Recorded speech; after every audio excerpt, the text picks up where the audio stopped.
Guys, कैसे हैं आप सब लोग। आज मैं जिस टॉपिक पे बात करूंगी वो टॉपिक है तो हमारे गट में रहने वाले good bacteria and bad bacteria, वो हेल्थ से रिलेटेड ही है।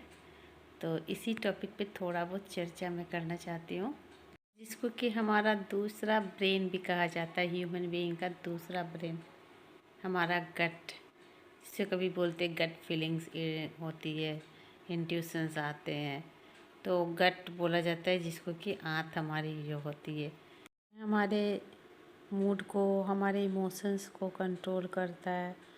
ये गट कहते हैं ना कि इंटरनल फीलिंग आ रही है, मुझे ऐसा फील आ रहा है, वो जो है ना, ये वो गट से ही जो ना ये कंट्रोल्ड होता है। आपको पता है कि हमारा हैप्पी हार्मोन्स में से एक सेरोटोनिन का प्रोडक्शन 95% प्रोडक्शन जो है ना गट में ही होता है। गुड बैक्टीरिया को बढ़ाने के लिए हमारे बॉडी में क्या क्या खाना चाहिए, आइए अब थोड़ा डिस्कस। दाल सब्जियाँ, प्रीबायोटिक्स, प्रोबायोटिक्स, दाल सब्जियाँ फलियाँ जितने भी होते हैं, और फाइबर युक्त जितने भी भोजन होते हैं, ओट्स, दही, पनीर, टोफू, जितने भी ये सब है, चिया सीड्स वगैरह, सीड्स, इन सब का बैलेंस जो होता है ना, बैलेंस अमाउंट में इसका सेवन से गुड बैक्टीरिया का उत्पादन हमारे शरीर में होता है, जो बहुत सारे गलत मतलब रोगाणुओं को नष्ट करता है, हमारे शरीर में पनप रहे रोगों को, जिसे हम नहीं भी जानते हैं।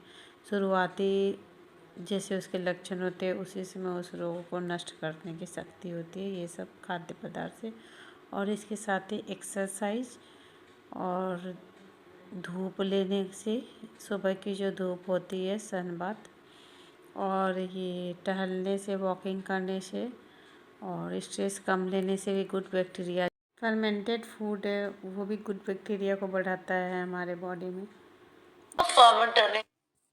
मेरी glass skin formula is ready. My beetroot kanji. जो फर्मेंटेड चीजें होती है ना, एक तो इतनी स्वाद होती है, आपके स्किन हेल्थ के लिए, आपके बालों के लिए, आपके सेल्स के लिए, आपके गट के लिए, आपकी डाइजेशन के लिए, आपके हार्ट के लिए, आपके लिवर के लिए, सब चीजों के लिए ये बहुत फायदेमंद होती है।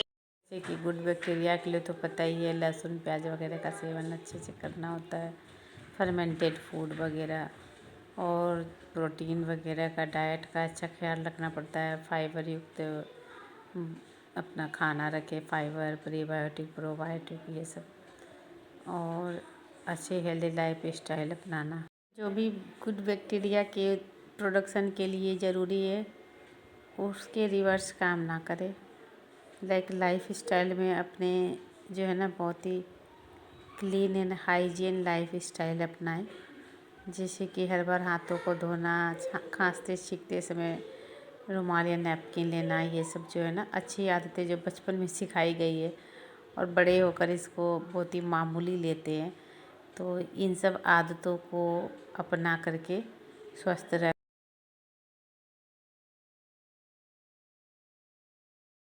अपने पेट अगर पाल रखे हो तो पेट को भी हर बार उसको खिलाते हैं या फिर पेट के साथ टाइम स्पेंड करते हैं।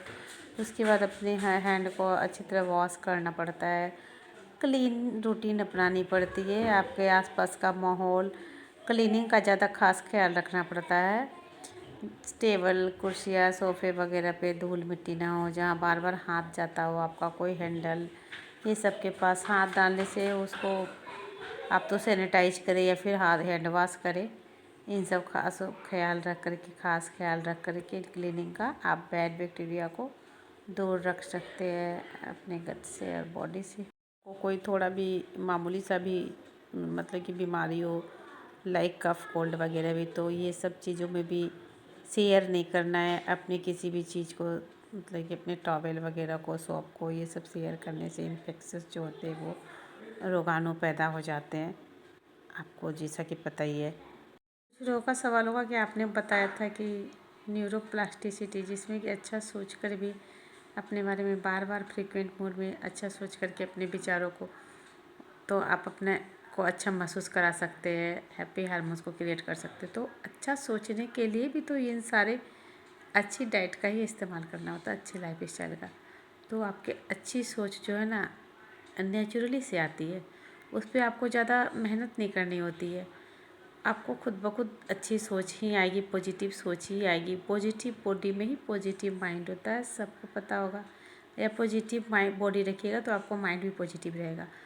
तो सोच तो उसके बाद खुद क्रिएट होने लगती है ना। आप अच्छे लाइफ स्टाइल को अपनाते हैं हेल्दी बॉडी और माइंड में, तो इसीलिए ये सब भी ज़रूरी है डाइट के साथ साथ लाइफ स्टाइल का। तो अच्छी सोच को, पॉजिटिव सोच को क्रिएट करने के लिए अपने माइंड में और बार बार फ्रीक्वेंट मोड में एक हेल्दी लाइफ जो है डिपेंड करता है 50% हमारे लाइफ स्टाइल पे एंड 50% हमारे खान पान पे, डाइट पे, एक्सरसाइज पे, हमारे रहन सहन, लोगों के साथ हमारे रिश्तों पे डिपेंड करता है। तो जैसा कि मैंने चर्चा की है वीडियो में, तो आप भी अपना ख्याल रखें, उसी अनुसार जिए। तो अच्छी सोच के लिए अच्छी डाइट का और अच्छे लाइफ स्टाइल का होना बहुत ज़रूरी है। और इससे अच्छी सोच आती है, पॉजिटिव सोच आती है और वो कंटिन्यू होती है। वो हमारे कंटिन्यूअस हमारे बॉडी माइंड में अच्छी सोच आएगी और आपकी लाइफ अच्छी और खुशनुमा होती जाएगी। आपको पता ही है कि बैड बैक्टीरिया आपको breathing problem, digestive problem, skin problem, कई तरह के कंटेजियस रोग होते हैं जितने भी, वो सारे बैड बैक्टीरिया के बढ़ने से होते हैं या उसके प्रोडक्शन से होते हैं। तो बैड बैक्टीरिया को दूर रखने के लिए जितनी भी हैबिट्स मैंने बताई है उनको फॉलो अप करना होता है। मोस्टली तो क्लीनिंग से, हाइजीन से रिलेटेड होता है और 50% जो होता है आपके डाइजेशन से होता है, मतलब सॉरी 50% जो होता है आपका डाइटरी से होता है। डाइट से, जैसा भी डाइट लेते हैं हेल्दी डाइट रूटीन अपनाने से होता है। और 50% जो होता है वो आपके डाइट से होता है। अच्छी डाइट ले, एक्सरसाइज, धूप वगैरह का जो भी गुड बैक्टीरिया का प्रोडक्शन के लिए ज़रूरी है, तो अपने डाइट का ख्याल रखें और अच्छे जीवन शैली को अपना करके अपने और अपने एनवायरनमेंट का भी ध्यान रखें और अच्छी लाइफ स्टाइल अपना के अपने जीवन को रोग मुक्त करके अपने प्रियजनों के साथ अच्छी ज़िंदगी बिताएं। खुद भी खुश रहें और अपने प्रियजनों को भी खुश रखें। Thank you for watching.